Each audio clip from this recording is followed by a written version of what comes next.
예수님 탄생이 BC 4년, 왜 BC 4년이냐 이제 그런 질문이시죠. 연도가 정밀하지 않아서 예수가 탄생했다고 그러는 거 이야기들을 분석해 보니까는 BC 4년의 사건하고 관련된 이야기가 한 군 있고 AD 6년에 관련된 그런 이야기들이 또 한 군이 있어요. 그래서 근데 AD 6년도 마찬가지로 이제 조금 있다가 또 나올 텐데요. 헤롯이 죽고 BC 4년에 끝나고 서울의 봄같이 이제 유대의 봄이 생긴 거죠. 그래서 전국에 이제 마혁명이 일어났다가 결국은 그것이 그 로마 군단에 의해서 전부 진압이 됩니다. 시리아 군단이 내려와서 무수한 사람을 죽이고 로마가 지경 통치를 하게 됩니다. 그래서 그때 지경 통치를 할 때 헤롯의 첫째 아들인 아르켈라오가 이 유대 지방의 제일 핵심 지역이죠. 유대와 사마리아 지역을 통치하게 됩니다. 그 다음에 둘째 아들인 안티파스가 갈릴리, 예수님 나신 곳은 이제 베들레헴 우리가 그렇게 이야기를 하지만 예수님이 자라고 한 것은 나사렛이잖아요. 거긴 갈릴리거든요. 그리고 예수님은 이제 갈릴리 사람이에요. 이 갈릴리와 베레아 이쪽 지역인데 이곳을 안티파스 둘째 아들이 통치하게 됩니다. 그 다음에 트랜스 요르단강 동쪽의 영토는 셋째 아들인 필립이 다스리게 되는 거죠. 요게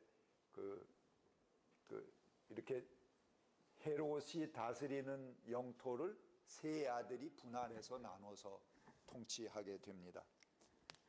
근데 아르켈라오가 BC 4년부터 10년간 통치해요. 그러면 AD 6년까지 통치하게 되는 거죠. 근데 이 아르켈라오도 똑같이 학정을 합니다. 헤롯 아버지를 닮아서 그렇게 학정을 하고 수많은 사람을 죽이다가 결국은 유대 민중들이 또 들고 일어나서 결국 아르켈라오를 폐위시키거든요. 똑같이 또 AD 6년에 전 그 영토에서 혁명들이 일어나고 민중들이 봉기를 하게 되죠.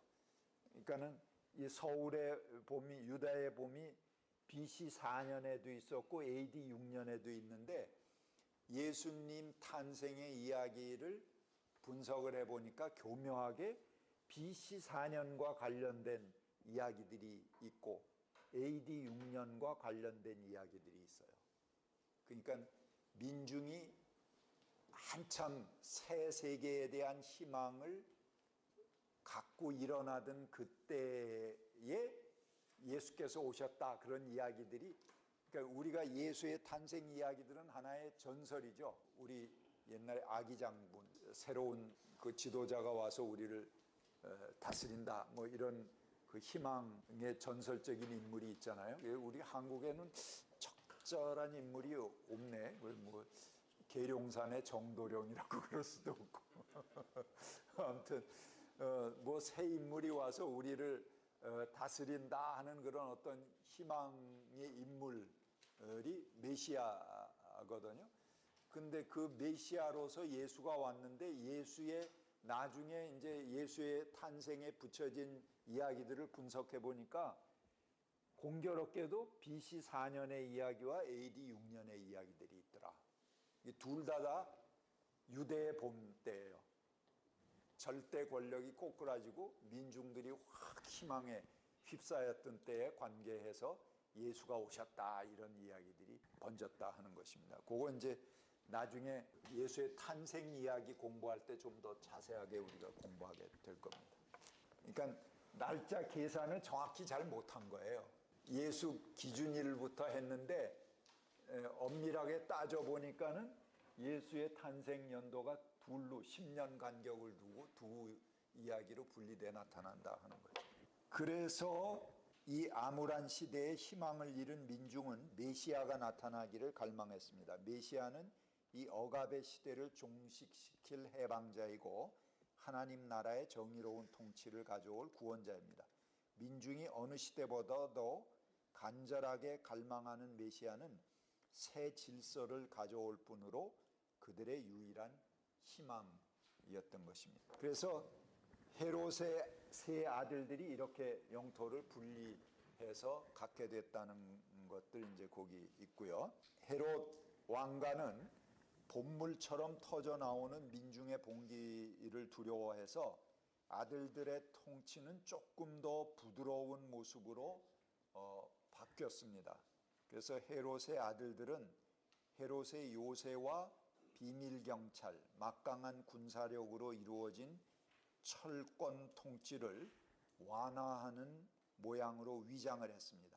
그리고 헤롯 왕의 중앙 집권적인 권력을 지방 분권적인 통치로 바꾸었습니다. 그래서 셋으로 나눈 거예요. 각 지역의 절대 권력이 아니고 이제 분권적인 그런 역할을 하겠다.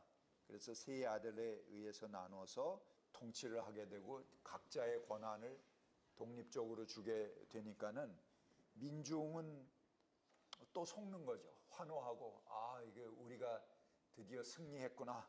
그러고 투쟁의 성과라고 여기고 또 주저앉았죠. 이런 위장 조금 그런 척하는 그 권력에 계속 속아오는 겁니다. 우리도 노태우가 또 6.29 들고 나오니까 또 이겼다고 그러고 결국은 또 그에게 권력을 다 주고 거기서 만족하고 주저앉지 않았습니까? 뭐 이런 식의 기만에 계속 속임을 당하는 거죠.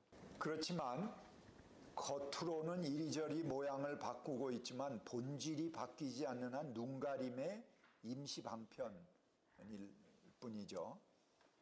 여전히 백성을 위한 권력이 아니고 로마의 이익을 위해 봉사하는 괴뢰 정권에 불과했습니다.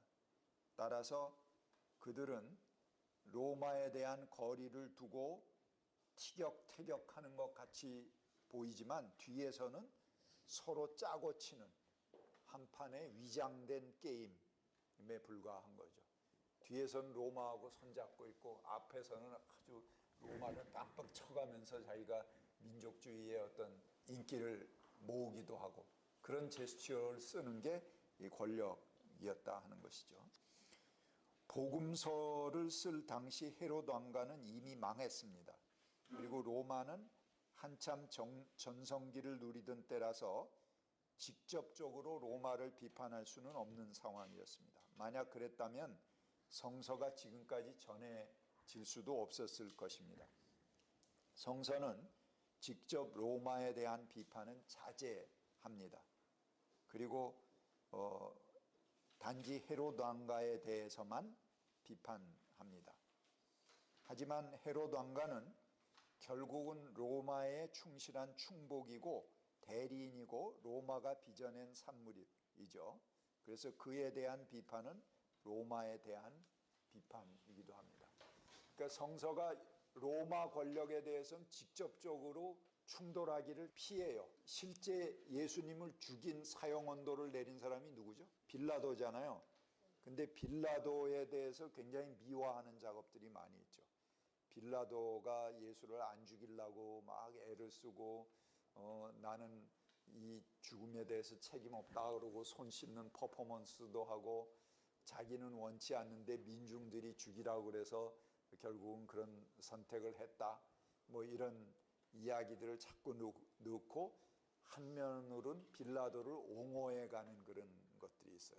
그건 왜 그러냐 하면은 로마의 아주 전성기 때 이 복음서가 전파됐기 때문에 로마를 직접 비판하고는 성서가 존재할 수가 없는 거예요. 그래서 로마의 총독을 끼고 돌고 이제 옹호해주고 변호해주는 그런 그 전승들이 성서에 남게 된 거죠. 금독수리상을 철거한 사람들을 아버지 헤롯이 학살한 사건이 있었다고 그랬죠. 아까 수천 명을 학살했다고 그랬잖아요. 근데 이것은 아들인 아르켈라오에게 짐이 되었습니다. 그래서 아르켈라오가 성전에서 백성들에게 훈시할 때 사람들이 나와서 이제 구호를 외칩니다. 세금을 경감하라, 통행세를 철폐하라, 구속자를 석방하라. 이 구호는 수천 년, 수만 년을 이어오면서 민중들이 자기 의사를 표시할 수 있는 유일한 통로이기도 합니다. 이렇게 외치니까 금독수리 사건으로 학살당한 사람들의 친구들이 헤롯 측근들을 해임할 것, 그리고 대제사장을 해임할 것을 계속 요구합니다. 그러니까 아르켈라오는 대중이 두려워서 그들이 원하는 것을 다 들어주겠다고 그렇게 거짓 약속을 하는 거죠. 근데 이런 결정은 사실은 로마 황제의 권한이에요. 아르켈라오가 할 수 없는 것입니다. 그래서 그는 성전 관리자를 군중에게 보내서 조용히 협상하려고 했습니다. 근데 군중들이 돌팔매질을 하고 린치를 가하니까 분통이 터진 아르켈라오가 제정신을 잃고 군대를 풀어서 보병과 기마대가 사정없이 칼을 휘둘러 3,000명을 살해하게 됩니다. 이런 일로 백성들과 악연을 맺은 아르켈라오는 결국 10년 만에 폐위되게 됩니다. 그리고 그가 다스리던 영토는 로마 총독의 관할이 되는 거죠. 그리고 이제는 지경 통치로 넘어가게 되는 것입니다. 그래서 AD 6년부터 로마의 지경 통치가 시작되는 거죠. 이제 각 영토가 분리되어 있기 때문에 각각 달라요. 지경 통치가 되는. 아르켈라오가 제일 먼저 무너졌고, 그래서 AD 6년부터 유다와 사마리아 지역은 로마가 지경 통치를 하게 되고, 그 다음에 갈릴리는 또 한 30년대쯤까지 갑니다. 그렇게 해서 지경 통치로 넘어가고, 필립 영지도 그 어간에 이제 지경 통치로 넘어가게 됩니다. 헤롯의 건축 열기는 분명 그 지역의 경제를 활성화시켰습니다. 헤롯의 후계자들도 건축 활동을 이어갔습니다. 그래서 건축 사업은 많은 사람에게 일자리와 봉급을 제공해 주었습니다. 돈이 제일 큰 돈이 왔다 갔다 하는 게 건축 아니겠어요? 독재자들이 뒷돈을 챙기고 떼어먹으려면은 건축 없이는 사실은 큰 돈을 챙기지 못해요. 그래서 항상 건축이 끼어가는 겁니다. 하지만 이것은 어마어마한 비용을 요구했고, 그 비용은 다시 민중에게 거두어 드리는 거죠. 그리고 민중에게 건축에 동원되고 임금을 풀잖아요. 그래서 하나의 건축이 끝나면은 이렇게 해서 부양한 경기에는 계속 또 다른 건축을 하지 않으면 안 돼요. 그렇죠? 그 건축 끝나고 거기에 와서 이제 노동하고 임금을 받고 생활하던 사람들은 어떻게 하겠어요? 다 해고가 되는 거잖아요. 그러니까 또 다른 건축을 해야 되고 또 다른 건축을 해야 되는 거죠. 이게 이 건축의 중심을 둔 경제가 갖는 그런 맹점입니다. 계속 무언가를 두들겨 부시고 새 것을 지어내지 않으면 안 되는 거예요. 그러니까 별 필요 없는 건축까지 하게 되네요. 4대강 뭐 이런 것까지. 미국도 그런 딜레마. 군수 산업이 주잖아요. 계속 전쟁이 어딘가 터져줘야지 자기들 경제가 돌아가는 거예요. 그러니까 계속 한쪽으로는 가서 전쟁을 일으켜요, 미국이. 그러고 그 다음에 자기 무기를 팔아먹고, 이걸 안 하면은 미국의 경제가 안 돌아가. 이런 모순을 가지고 있는 거죠. 한편으로 경제가 돌아가는 동력이기도 했지만 너무 과도한 건설이 시행돼서 민중은 끊임없이 노역에 시달려야 했고, 지불한 임금도 막대한 건축비 충당을 위해 도로 뺏겨서 한쪽으로 주고 한쪽으로 건축을 하는 비용이 필요하니까 또 세금으로 걷어들이고. 그래서 예루살렘 성전 건축에서 노동력의 집중은 사회적 갈등을 불러일으켰습니다. 아그리파 2세 헤롯 대왕의 손주입니다. 나는 성전 건축 사업이 끝난 뒤에 실업자들을 위한 실업 대책의 일환으로 성전의 재정 보조를 받아서 예루살렘 도로 정비 공사를 벌입니다. 대규모 노동력이 투여되는 큰 공사는 또 다른 공사로 이어지지 않으면 사회적으로 급격한 불안 요소가 되는 악순환이 반복되는 것입니다. 그래서 로마는 잔인한 정복을 시도하고 그 후에 과중한 세금을 부과했습니다. 그 나라 경제가 거덜날 정도로 무겁게 부과했고 세금을 내지 않으면 반란으로 취급했습니다. 세금이 늦어지면 벌로 그 도시 전체를 도륙하기도 했습니다. 로마의 갈레리우스 황제는 세금을 납부하지 못한 사람들을 모두 배에 태우고 바다로 나가서 수장시켜버렸습니다. 그는 그 어떤 사람이라도 재산이 없다는 핑계로 조세 납부를 회피하지 못하도록 한 것이죠. 본때를 보여주는 겁니다. 한 도시가 세금을 안 낸다. 그 도시 사람들을 전부 배에 태고 가서 바다에 수장시킨다든가 그 도시 전체를 도륙해서 다 학살한다든가 이런 예들이 수두룩해요. 로마 시대에. 그러니까 로마의 정책을 관용의 정책이라고 그러거든요. 그래서 로마가 뭐 여러 가지 자치를 인정해 줍니다. 그 나라의 종교를 그대로 인정해 줘요. 그래서 유대에도 이제 시나고그라고 하는 유대인 회당 성전을 그대로 독자적으로 유지할 수 있게 해줍니다. 그래서 유대인 자치 마을도 인정을 해주고 그런 것들이 이제 클럽이라는 거. 요즘도 이제 무슨 클럽, 로타리 클럽이니 무슨 클럽이니 그러잖아요. 이게 로마 때부터 내려오는 겁니다. 이거는 비교적 이제 상층부들이 하나의 사교적인 클럽으로 만드는 건데 그런 것 자치권을 부여해주고 자치적인 통치를 인정해주는 게 로마의 역할입니다.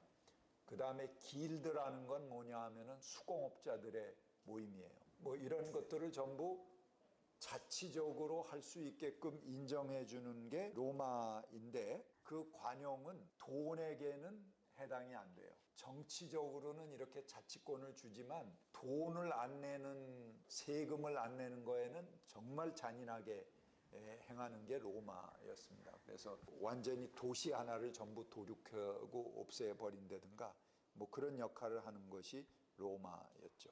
그래서 유대 민족들도 점점 이 가혹해지는 세금에 그 맞서기 위해서 대규모 납세 거부 운동을 펼치게 됩니다. 이런 배경 속에서 바리새인들이 예수를 곤경에 빠뜨리기 위해서 공개적으로 로마의 세금을 바쳐야 되느냐 말아야 하느냐 하는 질문을 하게 됩니다. 이거를 물어본 사람들이 누굽니까? 바리새파 사람들과 헤롯 당원들이죠. 그래서 예수를 책잡으려고 물어보는 겁니다. 그러니까 몰라서 물어보는 게 아니에요. 일부러 이제 책잡으려고. 왜 그러냐면 유대 민중들은 납세 거부 운동을 하고 있거든요. 그런데 공개적으로 예수에게 세금을 내야 됩니까 말아야 됩니까 이렇게 물어보면은 예수가 세금 내야지 이렇게 하면 유대 민중이 저놈도 역시 마찬가지 로마의 죽으로구나 그러고 이제 예수에게 등을 돌릴 거 아니겠어요? 그 로마 병정들도 거기에 이렇게 같이 다 군중들 가운데 있는데 세금을 내지 마십시오 이렇게 얘기하면 당장 잡혀갈 거 아니겠어요? 그러니까는 두 가지 꼼수를 가지고 예수를 모함에 빠뜨리기 위해서 예수에게 공개적으로 질문하는 겁니다. 세금을 바쳐야 됩니까? 말아야 됩니까? 그러니까 예수님이 너희들이 왜 날 시험하느냐 이렇게 아주 곤란한 그런 질문이었죠. 피해갈 수 없는 그런 장면인데 동전을 갖고 와봐라. 동전에 시저의 상이 새겨져 있잖아요. 가이사의 상이 있으니까 여기 이 상이 초상이 누구의 것이고 적힌 글자가 무슨 글씨냐? 로마 황제의 것입니다. 그렇게 답변하니까 그러면 황제의 것은 황제에게 바치고 하나님의 것은 하나님에게 바쳐라 이렇게 얘기를 하셨어요. 로마 군중들이 듣기에는 무슨 글씨가 있느냐? 아니, 황제의 글씨입니다. 그 황제의 것은 황제에게 바쳐라 그러니까 세금 바치라는 얘기구나 이렇게 알아듣는 것이고 유대 사람들이 볼 때 이 세상의 모든 건 전부 누구의 것입니까? 하나님의 것이죠. 황제의 것이 따로 있는 게 아니에요. 돈이나 뭐 이런 것도 다 하나님의 것입니다. 우리가 11조를 하나님께 드리는 것도 내가 하나님께 내 거를 10분의 1을 드리는 그런 개념이 아닙니다. 하나님께서 내게 전부 하나님의 건데 내가 그 중에 10분의 1을 하나님께 드림으로 인해서 나머지 10분의 9를 네가 써라. 그러고 하나님이 물려주시는 거예요. 그런 개념으로 11조를 유대 민족들이 드리는 거거든요. 그래서 전체가 하나님의 것입니다. 하나님의 것을 우리가 빌려 쓰는 거지 내 것이 따로 있다 이런 개념이 아니에요. 유대 신앙에서는.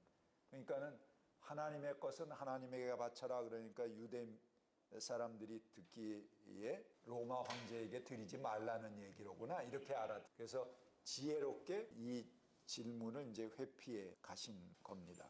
그래서 유대 민중들이 이렇게 납세 거부 운동을 계속해 갖고 누적된 세금이 굉장히 많았어요.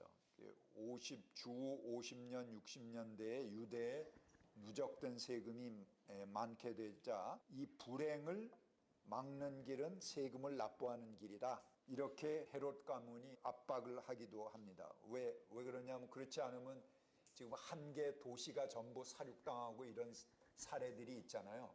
그런 불행을 당할 수밖에 없는 그런 문턱에까지 오게 된 거죠. 그런데 유대 민중이 선택한 것은 결국 무엇입니까? 로마와의 항쟁입니다. 그래서 대로마 항쟁이 벌어지게 되는 거죠. 주후 60년대에 로마와 전쟁을 벌이게 됩니다. 그래서 결국은 쫄딱 망해.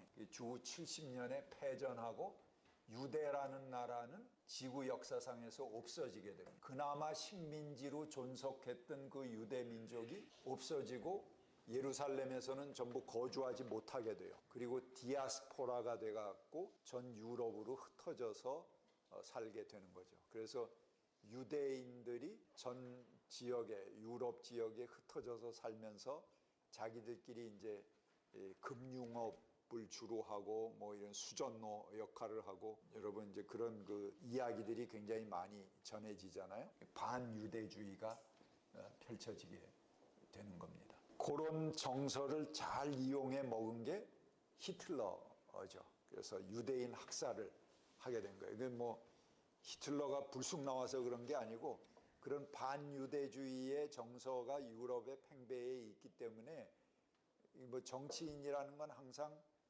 그 대중의 니드를 읽고 거기에 부응하는 하나의 인기를 얻기 위한 전술로 유대인 학살을 하게 된 거죠. 그렇게 해서 없어졌던 나라가 1948년도에 미국과 영국의 도움을 받아서 이스라엘을 그 나라에 다시 건설하게 된 겁니다. 그러니까 몇 년 동안 없어진 거예요, 그 나라가. 70년에 없어졌다 1948년에 생겼으니까 1900년 동안 없었던 나라죠. 우리나라 1900년 전에 어떤 시대인 줄 아십니까? 마한 진한 변한 시대예요. 고구려도 있기 전이에요. 그러니까 그 땅에 아랍인들이 계속 와서 살았어요. 1900년 동안 살았는데 어느 날 갑자기 따발총 든 놈들이 와갖고 슬슬슬 처음에는 그 사람 유대인들이 와서 거주하니까 이 아랍 사람들이 이제 마음이 좋아서 그럼 같이 살라고 그러고 그 사막지대이고 광야지대니까는 이방인을 환대하는 것이 아주 굉장히 중요하거든요. 그래서 낯선 사람들이 와서 거주하기 시작하니까 굉장히 잘 해줬어요. 그리고 환대하고 여기 살라고 그랬더니 어느 날 이놈들이 슬슬 와서 전부 팔레스타인 사람들을 전부 죽이고 그 전쟁을 일으키게 된 거죠. 그 6.1 전쟁하고 뭐 이렇게 하면서 다 내몰고 이스라엘 옛날 우리 할아버지 땅이니까 이거 찾겠다 그러는 거예요. 옛날 마한 때 우리 할아버지 있던 땅이니까는 너희 나가라 그러고 들어온 거예요.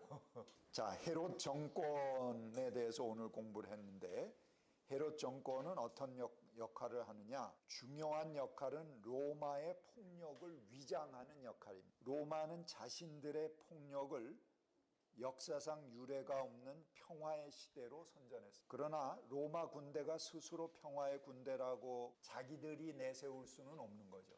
저희들 스스로 우리 평화의 군대다 그러는 건 잘 신임이 안 가잖아요.